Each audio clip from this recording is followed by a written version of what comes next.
A responsabilidade só cresce. Vou pegar o vinha de luz aqui do Antônio aqui, porque esse aqui. Pois é, esse aqui é que nem pra gente, né? Não, né? Ah, que bom. Tão feliz. Que a paz de Jesus, o amor e o olhar amoroso de Maria de Nazaré possa aquecer os nossos corações. Porque quando a gente chegar aqui na casa do Seu Juarez, a coisa muda, né? Porque é uma casa que a gente aprende a amar e respeitar, não pelo medo, não pela imposição, mas da forma que nós somos acolhidos aqui. E eu estava pensando com a Cris, quando nós chegamos, e eu estava lembrando uma história do Divaldo, sabe?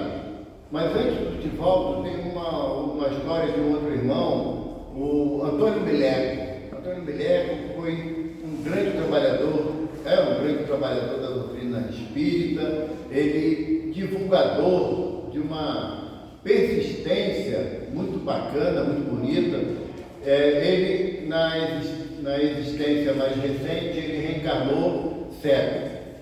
E ele dava aula lá no Instituto Benjamin Constant, ali na URCA, e já tinha conhecimento da doutrina, e ele se ressentiu que não tinha livros em braille para o cego que quisesse ler, aprender algo sobre a doutrina. Então ele começou uma campanha a nível da cidade do Rio de Janeiro, e ele ajudou a desenvolver a primeira máquina datilográfica em braille aqui do Brasil. E com isso ele começou a divulgar a doutrina espírita entre os cegos com muito mais facilidade. E o Mileco falava, em várias oportunidades, que tudo na casa espírita é de graça. Graças a Deus. Mas nada é de graça para a casa espírita. Tem que pagar luz, pagar água, telefone, as despesas normais de qualquer casa.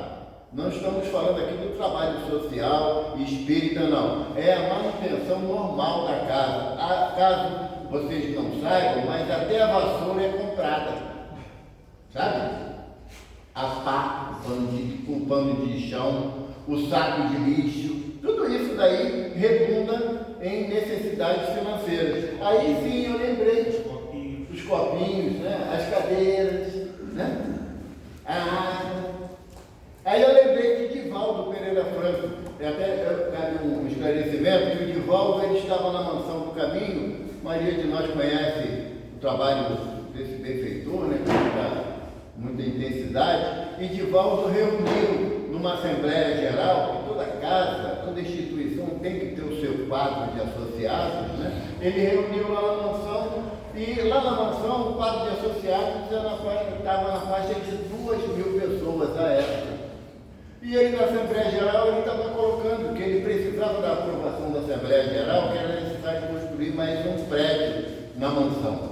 Hoje, em 2023, a Mansão do Caminho, lá em Salvador, ela é constituída por 42 prédios, das mais variadas finalidades. Alojamento, asilo, orfanato, e também muitas obras de cunho profissionalizante. E Divaldo dizia que era preciso criar uma padaria lá na mansão, não só para produzir o pão para o pessoal que lá estava em atividade ou internado, mas também para que se visse como uma oficina, para ensinar jovens a trabalhar na arte de padaria. E Divaldo falou assim, temos que construir esse prédio, e ele está orçado em aproximadamente a época, e era grande pra caramba, em 80 mil reais. Hoje também é muito dinheiro, né? 80 mil. Mas o Divaldo falou assim, mas nós já temos o dinheiro. Tudo bateu palma, uma felicidade danada, e botar no bolso de vocês. Quando sair daí para cá, então muita coisa o Ifisa vai conseguir resolver, e temos fé em Deus que isso aconteça. Porque o que mais difícil você receber de um espírita um passe não é complicado. Uma palavra amiga não é também complicado. Quando falou, meter a mão no bolso. Aí tem que pensar no caranguejo, né, que está lá no bolso, né, o escorpião. Tem gente que coloca até uma serpente na bolsa. Isso é mais da menina, que a bolsa é maior, bota uma serpente, uma naja lá dentro, que passa aí uma tristeza. Então nós temos sempre que falar isso, porque a casa não se sustenta só com prece. Não há meios. Nós chegamos aqui, acho que já tem quase uns 10 anos, né, que eu venho aqui, né? Já tem bastante. Não tem, já está ficando cascudo nesse troço. Não, mas a gente chega aqui e cada vez que vê uma novidade, sabe? Vê um embelezamento, não para agradar o olho, mas para poder acalmar o coração. E isso é conquistado com muitas noites sem dormir, né? Muitas noites sem dormir. Então, é o momento. Nós, quando estamos numa palestra, nós, graças a Deus, não somos profissionais da divulgação da doutrina espírita. Nós fazemos pela nossa dificuldade. E, olha, você falou de puxão de orelha, né? Eu, quando ingressei no movimento espírita, minha orelha era pequenininha. Tanto que levar puxão de orelha, aconteceu isso aqui. Mas a gente começa a entender que a nossa responsabilidade vai muito além de ler um livro, de ouvir uma palestra, de se emocionar com uma carta psicográfica, vai muito além disso. A responsabilidade que somos convidados a compartilhar está lá no Evangelho segundo o Espiritismo, quando Kardec nos propõe que o verdadeiro espírito é aquele que promove a sua transformação moral e pelo esforço que emprega para domar as suas más inclinações. E sempre me chamou a atenção essa frase do codificador, que promover a transformação moral, a gente sabe que não é muito fácil. Até existe o desejo, mas é uma luta diária, permanente, de cuidado dos pensamentos, né? O Dr. Bezerra, ele fala numa mensagem através do Divaldo, que existe um ditado popular que ensina, né? Diga-me com quem andas que eu direi quem tu és, né? A turma assim do cabelo branco ouviu muito isso de papai e mamãe, né? Aí Divaldo mudou, aliás, Dr. Bezerra mudou, ele falou assim: diga-me o que pensas que eu direi com quem tu andas. Porque o nosso entendimento já abrange o plano espiritual, não é só a visão material da vida. Nós temos uma responsabilidade maior pelo conhecimento que a doutrina espírita nos traz. Esse conhecimento, não, por incrível que pareça, mas não é novidade para nenhum de nós. Nenhum. Porque se nós pegarmos as obras complementares, principalmente o livro Os Mensageiros de André Luiz, nós vamos ler lá nos Mensageiros. Quem não leu, eu convido a fazer essa leitura. Vamos ver que todos aqueles que militam dentro de uma instituição religiosa e não tem especificação, dentro de uma instituição religiosa, são preparados na espiritualidade antes da presente existência, para que esse vínculo não se estabeleça pelo medo, pela imposição ou pela fé cega.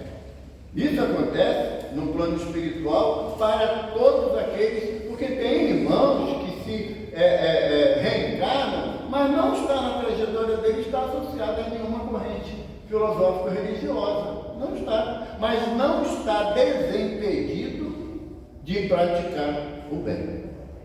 Porque quando o senhor Allan Kardec questiona os benfeitores da humanidade, onde está escrita a lei de Deus, e os benfeitores respondem à consciência, então todos nós, habitantes desse planeta, hoje em torno de 8 bilhões de pessoas, e como nos fala Emmanuel, tem ainda 2/3 na espiritualidade agregada ao processo evolutivo desse planeta que nós estamos, então podemos calcular que em torno de 25 bilhões de espíritos circundam as necessidades de progresso moral no planeta Terra. E toda a criação de Deus, na condição de espírito imortal, recebe a lei na consciência.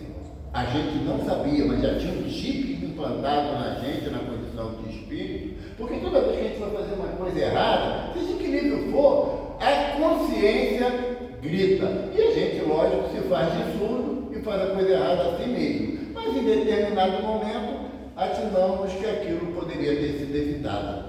Poderíamos ter tomado outra decisão, outra postura. Então, quando o Sr. Allan Kardec nos traz a proposta de que o verdadeiro espírito é aquele que promove a sua transformação moral e pelo esforço que emprega em domar as más inclinações, eu gosto de lembrar que há alguns anos atrás, graças a Deus não existe mais aqui no Brasil, nos circos, a questão das feras, do domador de fera, né? Mas ainda se encontra notícias disso aí pela internet. E o que era o domador de fera? Era colocado numa jaula, num tamanho bem proporcional, e tinha ali às vezes 2 leões ou 2 tigres, e o domador, ele entrava na jaula com uma cadeira e um chicote. Lembra dessa cena? Uma cadeira e um chicote. E ele estalava o chicote e os animais, as feras, pulavam de um tablado para outro, faziam algumas evoluções. Era assim que acontecia. Mas se a cadeira caísse ou o chicote caísse, o que acontecia com o domador? Virava papá do leão, virava alimento do tigre ou do urso. Por quê? Porque o instinto do animal, ele é extremamente indomável. Por isso que é uma fera. O cachorro, o gato, o passarinho, que a gente consegue sobrepor a nossa vontade, nós o domesticamos. Mas o lobo, o leão, o tigre, o elefante, o urso, já não existe a possibilidade dessa proximidade. Então, quando o codificador nos lembra que nós temos que domar as nossas más inclinações, nós temos que ter a cadeira da obediência e o chicote da resignação, para que possamos nos impor uma mudança de comportamento enquanto estagiamos no corpo físico, para que, quando chegar o momento de desencarnarmos, de voltar à espiritualidade, já iniciamos esse próprio processo de reformulação de conceitos. Porque se nós continuarmos com a síndrome da Gabriela, nasci assim, cresci assim, vou morrer assim, vai voltar para um grau assim. É o caminho natural, não é? Aquele aluno na escola que não deseja estudar, eu não quero, eu venho para a escola obrigado pela minha mãe e pelo meu pai, mas não vou aprender nada. O que acontece no final do ano? É reprovado. E vai ter que passar pela experiência de ver a turma se adiantar e ele ter que recomeçar com uma turma diferente, uma nova adaptação aos novos colegas, uma nova adaptação porque os professores já conhecem as artimanhas dele. Não é assim na vida escolar? E vocês acham que nós estamos fazendo o que aqui, se não repetindo de ano? Todos nós. Estamos aqui na condição de repetentes. Por quê? Porque não quisemos observar as propostas de mudança que Jesus nos trouxe há quanto tempo, mais ou menos? Os espíritos responderam. 2000 anos. Algum espírito encarnou agora em mim. Não foram 2000 anos apenas. Eu sinto informar. Porque a doutrina dos espíritos nos esclarece que o nosso contato com Jesus, como Cristo planetário, ele é de 4,6 bilhões de anos atrás. É muito mais tempo. Porque nós adoramos, na condição de espíritas, de acharmos que essa existência na matéria é a primeira doce ilusão. Não é um processo de encarnação que nós realizamos aqui no planeta Terra, mas sim um processo de reencarnação. Repetimos a experiência para ver se nós aprendemos alguma coisa e já cansamos de levar pau no fim do ano, começar tudo de novo, reprogramar tudo de novo, iniciar o ano tudo de novo, mas eu vou arrumar, vou usar o caderno do ano passado. Não dá, já está todo rabiscado, vai ter que comprar um caderno novo. E o livro? Não, o livro da escola mudou. Não é aquele livro do ano passado, agora é outro livro. Pô, aquele eu já conhecia um pouquinho. Então, nós vivemos nesse círculo vicioso de repetição de tarefa. Por quê? Porque decidimos, pelo nosso livre-arbítrio e respeitado por Jesus, não seguir as suas orientações. É uma decisão nossa. Kardec questiona os benfeitores da humanidade. Pode o homem impedir o progresso? E os espíritos respondem: ele pode obstar, pode atrapalhar o progresso, mas impedir não, porque ele será levado de roldão. Aqui, na rua do Ifisa, a prefeitura, por um excesso de caridade, resolve asfaltar a rua.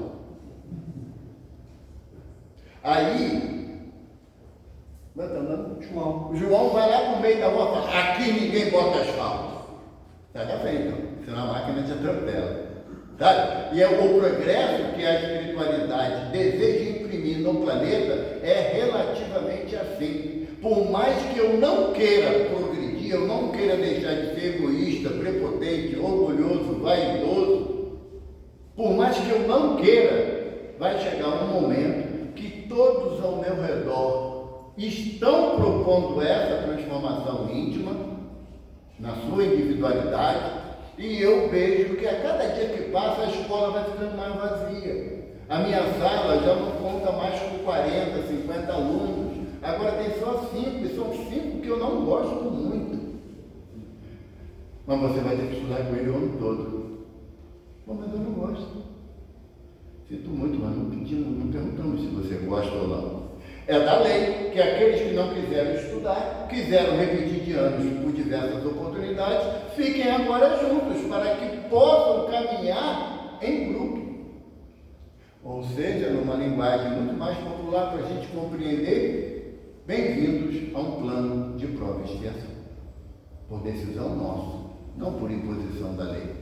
Porque para a gente não esquecer, João fala na sua primeira epístola que Deus é amor. E quem ama não pune, quem ama não castiga, quem ama não coloca em provas absurdas que temos dificuldades de vencer. Quem ama oferece todos os recursos necessários para caminharmos. Mas só o que acontece conosco, na nossa dificuldade, nós identificamos como puxão de orelha.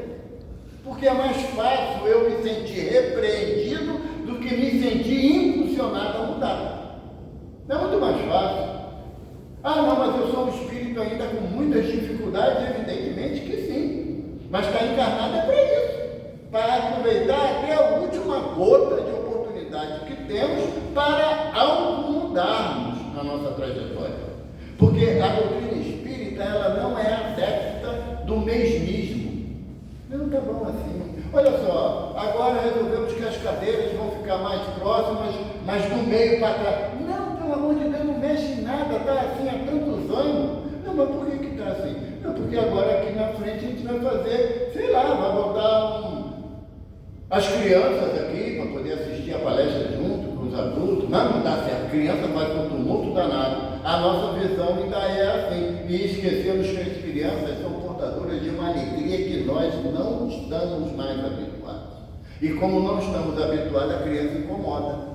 A criança faz barulho. Mas só que eu esqueço que essa criança fui eu que trouxe. E eu trazendo essa criança não dou limite para ela em casa. Então não vai ter limite dentro da casa. Não vai ter limite. Mas acontece que eu também não tenho limites em casa. Eu vou ter limite aqui dentro? Não vou ter. É um processo contínuo de aprendizagem. Por isso que Emmanuel fala em uma mensagem no Pão Nosso, que a Terra, como educandário de espíritos repetentes, precisa ser renovadamente anunciada a proposta do Evangelho de Jesus. Então, quando nós falamos aqui no Ifisa a respeito da nossa proposta de mudança, que muitas das vezes soa como cobrança, mas não é. É que a espiritualidade fala assim: eu não quero mais ver você chorando no travesseiro à noite sozinho. Eu não quero mais ver você lacrimejando de dor porque você exacerbou na comida, na bebida. Não quero. Então a única forma de vocês entenderem é repetindo os assuntos. E a gente vai fazer na noite hoje. João, pode marcar agora para começar a fazer. Tá bom? Foi só preâmbulo. Tá bom? Porque o tema que Emmanuel propõe para a gente no Vinha de Luz, que o nosso irmão leu uma página e a nossa conversa é baseada no capítulo 70 desse livro, que ele fala que é guardemos o ensino. Emmanuel propõe para a gente a seguinte frase do Evangelho: Está anotado em Lucas, no capítulo 9, versículo 44. Ponde vós essas palavras em vossos ouvidos. Jesus falando para os discípulos: pondes vós essas palavras nos vossos ouvidos. Tem outra passagem do Evangelho que Jesus fala assim: quem tem ouvidos de ouvir, que ouça. Quem tem olhos de ver, que veja. Porque o Evangelho, ele não é aplicado em determinados momentos da nossa existência, ele é aplicado permanentemente. Paulo de Tarso fala assim na carta aos Hebreus: com Deus me deito, com Deus me levanto, porque todo o meu ser é para louvar a bondade do Senhor. E a gente acha que isso aí é um simbolismo de irmãos de outras correntes filosóficas cristãs, quando não está escrito lá em Paulo de Tarso. Agora, como é que eu me deito? Será que no momento que eu estou deitado, depois de um dia de tarefas variadas, será que eu levo um pensamento de pelo menos graças a Deus que eu estou deitado numa cama, um lençol, um cobertor? Será que no momento que eu deito, eu penso que tem um irmão na rua, na friagem? Então nós temos vários motivos para, ao deitar, darmos graças a Deus, mas no fundo da nossa alma. E quando Jesus propõe isso aos discípulos: pondes vós essas palavras em vossos ouvidos, Jesus está falando no momento anterior a ele ser preso, a ele ir lá para o Getsemane fazer a oração da agonia, como é chamada, né? E Lucas mesmo relata que Jesus, na sua maior agonia, naquele momento que antecedeu a prisão, ele, na sua maior agonia, ele orou. O Evaldo, quando está numa agonia danada, ele chora, grita, esperneia, esbraveja, porque Deus não me ajuda, Deus esqueceu de mim, que eu fiz a Deus para merecer isso? São as perguntas que muitas das vezes nós formulamos, mas não temos a mínima noção nem alcance disso. Não temos. O nosso entendimento é muito fragilizado, ainda não colocamos no ouvido da alma, na acústica da alma, as palavras de Jesus. E quando Jesus fala isso, ele vai para o Getsemane, entra em oração no extremo da sua agonia, e aí Jesus fala assim para a gente: Pai, se possível, afasta de mim esse cálice. Ou seja, Jesus nos dá o direito, diante de um momento de grande sofrimento, e cada um tem o seu. Não é que existe sofrimento maior do que o outro, porque isso daí é falta de caridade com o próximo, porque muitas das vezes um grande sofrimento para mim, para outro pode ser uma coisa sem tanta importância. Então Jesus nos dá o direito de pedir que adie aquela prova que nós estamos na iminência de passar. Mas só que Jesus, ele complica um pouco a história para a gente. Ele fala assim: mas para isso eu vim. Olha, isso é obediência, né? Para isso eu vim. Alguém pode dizer, em sã consciência, que reencarnou aqui na Terra do nada? Estava muito bem lá na espiritualidade, lá passeando lá pelo umbral, já acostumado com aquele ambiente lá meio esquisitão, né? E assim, do nada, eu reencarnei. Existe essa possibilidade diante daquilo que a doutrina nos propõe? Evidentemente que não. Do nada eu conheci Ivana e casei com ela, do nada. Eu ainda acho que para ela é uma expiação, mas ela quis, agora não dá mais para voltar atrás, né? Não dá. Por favor, tá bom? Não dá. Não existe o do nada, não existe o de repente, não existe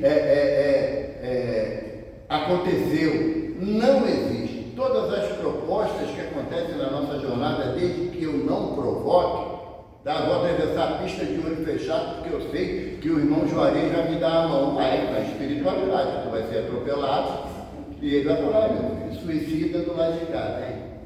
Sabe? Não existe essa possibilidade, mas quando Jesus fala para isso eu vim, todos nós enfrentamos as provas, as dificuldades que estava programada não daquela forma que está acontecendo, porque os Espíritos dizem isso com muita propriedade a Kardec no Livro dos Espíritos. De uma forma geral, a nossa reencarnação está está programada para quê? Enfrentar, como está lá na 132, né? As vicissitudes da vida física.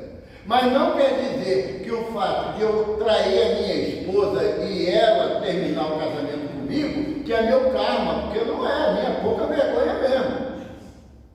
Eu não soube honrar o compromisso que eu firmei com ela, enganei ela não, a mim mesmo. Né? Enganei a mim mesmo e o casamento terminou. Aí eu chego e falei, meu casamento acabou. Por que não? Porque ela não tinha paciência comigo. É lógico, porque quem sofria as consequências das minhas ações era ela, não era? As minhas consequências ainda vão chegar, que é a solidão, a tristeza, a consciência pesada, não é? Que aí leva a um sentimento muito doloroso, que é o remorso. Porque o remorso, Emmanuel fala, o remorso é o sentimento daquele que não quer mudar. Sabe que está errado, sabe que fez uma coisa esquisita, feia, que causou sofrimento, mas não quer mudar. E não querendo mudar, ele entra no remorso. Porque se ele quiser mudar, que é o arrependimento, aí há um processo de renovação de conduta. Então Jesus fala, mas para isso eu vim. E aí ele complica mais um pouquinho a história da gente. Seja feita a vossa vontade e não a minha. Ô frasezinha difícil. Está lá no Pai Nosso também, essa frase.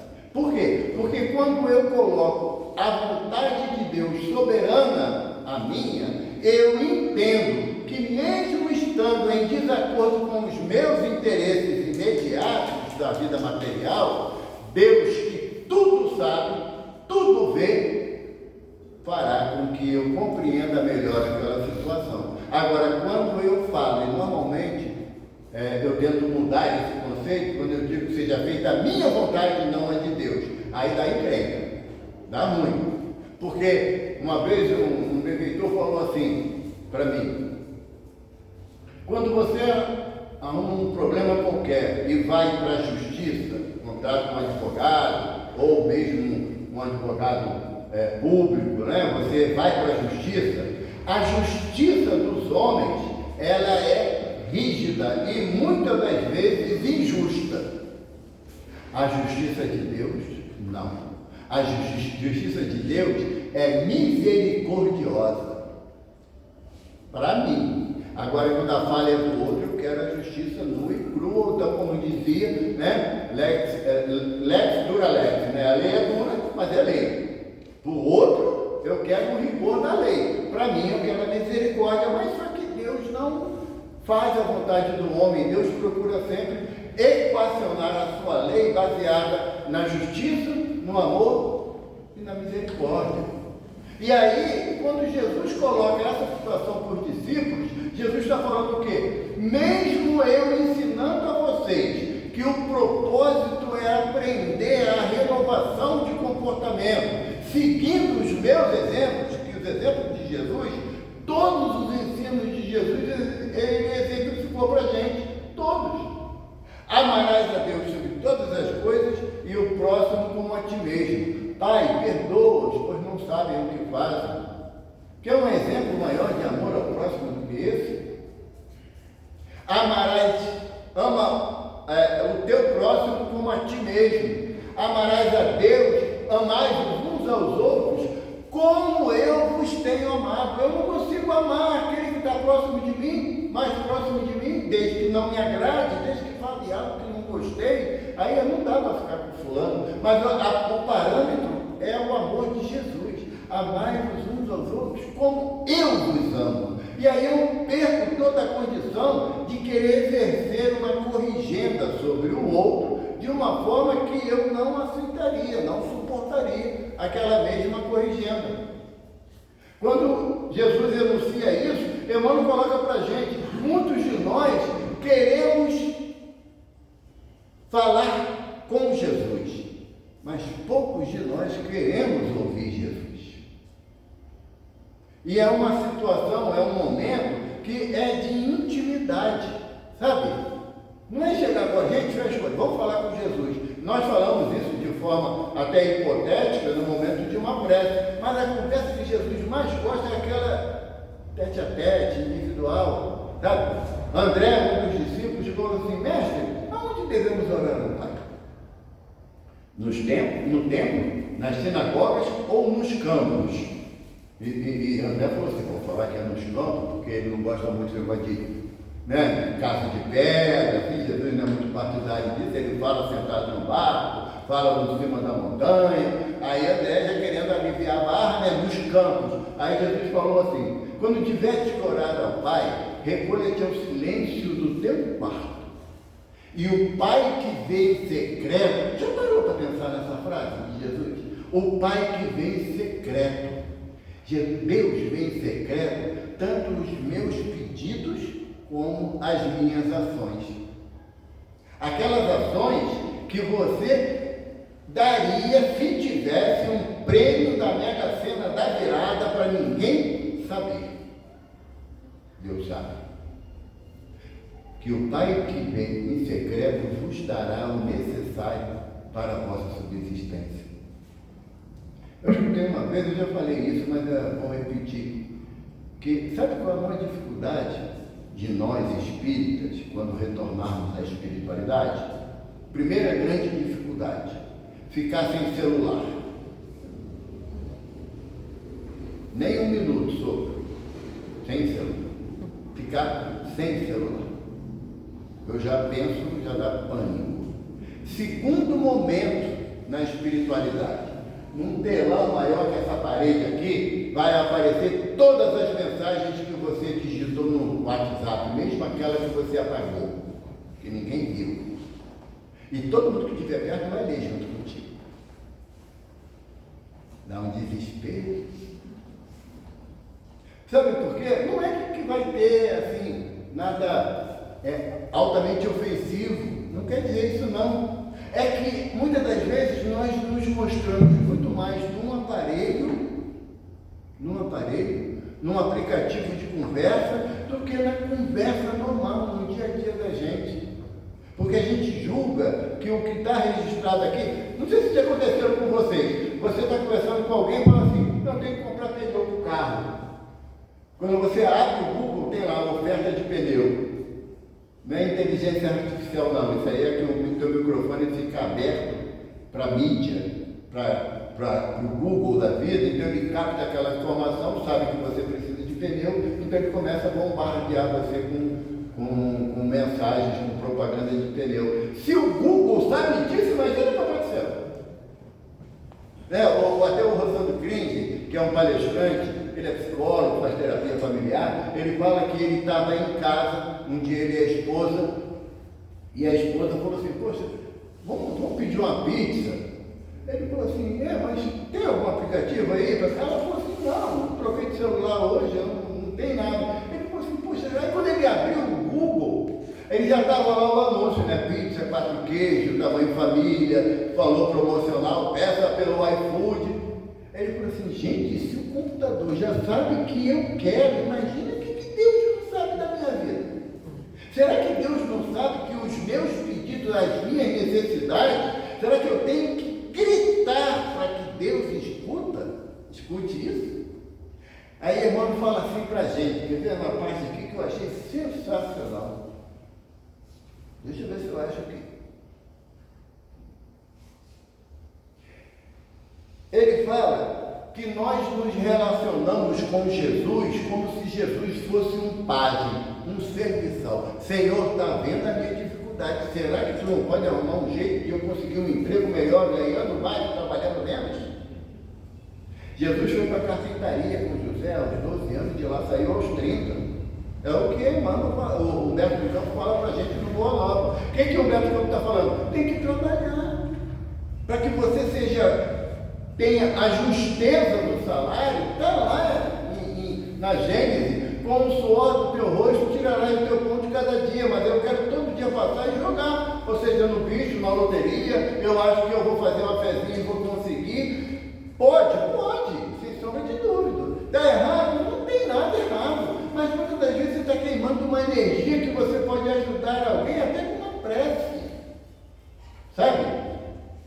Até com uma prece. Chico Xavier estava doente, acamado já no final da jornada dele, e ele estava muito triste com ele mesmo. E Emmanuel se apresenta para ele, o que acha? Ele falou assim, seu Emmanuel, Eu estou tão fraco que eu não consigo segurar um lápis para escrever uma mensagem de consolo para alguém. Quando as pessoas querem falar comigo, tem que falar alto, que eu estou ouvindo muito pouco. E se quiserem me ouvir, tem que colar a orelha na minha boca, porque a minha voz está muito fraca. Eu não sirvo para mais nada. Aí o irmão fala assim, não diga isso. Porque enquanto você puder fazer uma prece por alguém que sofra, você terá muita valia para Deus. Aí, a partir desse dia, o Chico pedia ao filho dele, de coração, né, o Eurípides, ele pedia ao Eurípides para ir comprar os jornais mais sanguinolentos que tinha na cidade de Uberaba. Aqui antigamente, aqui no Rio, tinha a notícia, né? A última hora, tu espremia, fazia doação de sangue, tanta morte que tinha ali. E ele pedia ao Eurípides para ler para ele as notícias desse jornal. Uma vez chegou uma irmã lá e falou, mas Chico, é coisa muito triste que você escuta. Aí ele falou assim, não, minha filha, mas não é por curiosidade para saber o que os outros andam fazendo, não. É para eu fazer prece por aquele que matou, por aquele que morreu. Eu nunca peguei um jornal com essa finalidade. E eu já conheço essa história já há alguns anos. Sabe? Então, ouvir aquilo, guardar nos nossos ouvidos aquilo que Jesus falou, é uma proposta de aplicação na minha vida. Eu estou distribuindo com vocês, dividindo com vocês, porque eu não quero ir para o sofrimento sozinho, pelo menos. Os 30 aqui, 40, de repente vai comigo. Porque se eu não fizer o que eu estou falando, a minha responsabilidade é muito grande, mas sinto dizer que a de vocês também não é menor. Porque Jesus pede para a gente pôr pontes em vossos, ponde vós essas palavras em vossos ouvidos. Eu estou tentando, eu acho que ainda está pequena, colocar na minha orelha, mas estou dividindo com vocês, porque a proposta do Evangelho é de uma reformulação permanente. A casa espírita não existe na Terra para alimentar ego de ninguém. Você é uma pessoa maravilhosa, está todo domingo aqui, eu não faço mais que minha obrigação, pelo amor de Deus. Sabe? Não tem ninguém privilegiado dentro de uma escola espírita como é o centro espírita, não tem privilegiado. O Infisa, enquanto instituição, duvido que o seu Juarez comprou essa casa com o intuito de enaltecer a vaidade de alguém. Duvido. Foi para poder mostrar o seguinte, se você não quiser se modificar, é um direito seu. Mas depois não adianta dizer que você está sendo castigado. Porque Deus é muito severo. Porque não é essa a proposta do Evangelho. Jesus fala assim para os discípulos, antes da última ceia, Jesus fala assim, já não vos chamo de servos nem de escravos, mas de irmãos e amigos, porque tudo que eu ouvi do meu Pai, eu vos ensinei. Olha a amorosidade de Jesus em se referir a Deus como meu Pai, e como o desejo dele de nos ensinar uma conduta diferente do que nós resolvemos ter até o dia de hoje. Agora, pode ter certeza, a gente não está enganando ninguém. Se você pegar o livro Missionários da Luz de André Luiz, tem um capítulo que ele relata quando uma família sai da casa espírita após uma palestra. Mãe com 2 filhos. Um rapaz já adulto e uma filha jovem de 16 anos. E a mãe fala, a reunião hoje foi muito boa, aprendi muita coisa. Saindo de lá agora eu estou com o coração leve. Aí o rapaz fala, não mãe, é verdade, nós sempre que viemos aqui, saímos com a vontade renovada de mudança. Aí a jovem, impulsionada pelo benfeitor, fala assim, que não deixemos esmorecer essa vontade de melhoria. A mãe fala assim, não sabe de nada, já tem 16 anos, não enfrentou as lutas que eu já enfrentei. E o rapaz, por sua vez, falou o quê? Quando você for casado, tiver casada, tiver responsabilidade do lar, você vai ver que a vida diária te exige muito do que um momento de alegria que nós passamos aqui na casa hoje. Aí a jovem, impulsionada pelo benfeitor Alexandre, que orienta o livro, fala assim: mas se não fôssemos para mudar a nossa percepção, para que ir na casa espírita? Se não for para a gente dar um outro rumo na vida da gente, para que a insistência de nós virmos na casa espírita? Se o que eu fazia ontem, que me desagradava, minha consciência pesava, e eu não estava satisfeito, e eu vim para cá com a proposta de quê? De que eu seja mudado ou que eu mude? Porque ninguém muda ninguém. Se fosse possível alguém mudar alguém, todas as mães teriam filhos angelicais. Só quando nasce que a gente acha que é anjinho, né? Quando lá no bercinho, a primeira noite, então, quando chega da maternidade, é uma coisa maravilhosa, é um anjo de Deus na minha vida. Mas o ver depois chorando toda noite, tu já acha que não é tão anjo assim, não. Acho que a cegonha levou o meu anjo para outro lugar, trouxe isso daí. Aí não deixa eu dormir. Então nós sabemos que as mães, por muito amarem, gostariam de modificar muitas atitudes dos filhos, mas nós fomos modificados pelas nossas mães. Por que a gente acha que a gente tem essa capacidade de modificar os nossos filhos? Se fosse tão fácil, se houvesse uma receita milagrosa, tenho certeza plena que Dona Dalva, minha mãe nessa existência, teria usado, mas comigo, mas com muita intensidade e com uma rapidez enorme, porque eu não fui fácil para ela. Então, a proposta da doutrina é, à medida que nós viéssemos a participar de uma casa espírita, a casa espírita é o melhor lugar do mundo? Não. Porque a doutrina espírita, eu gosto de falar isso para esclarecer, a doutrina espírita não é salvacionista. Quem está achando porque é espírita que está salvo, está no lugar errado. A doutrina espírita é progressista. A partir do momento que você estabelece um progresso na sua vida íntima, você começa a se distanciar daquelas questões que te fizeram sofrer. A não ser que nós comecemos a pensar que a nossa chegada aqui no planeta Terra, nós somos oriundos de Saturno. É um planeta legalzão, mas ainda não é um plano de felicidade. É um planeta, segundo fala Dona Maria João de Deus no livro Cartas de uma Morta, né? Que é a mãe biológica do Chico, ela diz que isso lá em 1928, 29. Chico estava com 18 para 19 anos. 1929, ela diz que Saturno estava no processo final de regeneração. Processo final. Mas já é um planeta onde a média de vida na matéria em Saturno é de 500 anos. A infância dura 6 meses. Olha que bênção. 6 meses. O espírito reencarna. Em 6 meses ele já está em condições de gerir a sua jornada física. Nós hoje temos adolescentes de 40 anos. Não quer sair de casa nem que a vaca tussa. Né? É o chamado neném. Nem estuda nem trabalha. Né? E quando há alguma possibilidade, alguma atividade dentro de casa, tem pai olhando para filho rindo, não sei porquê.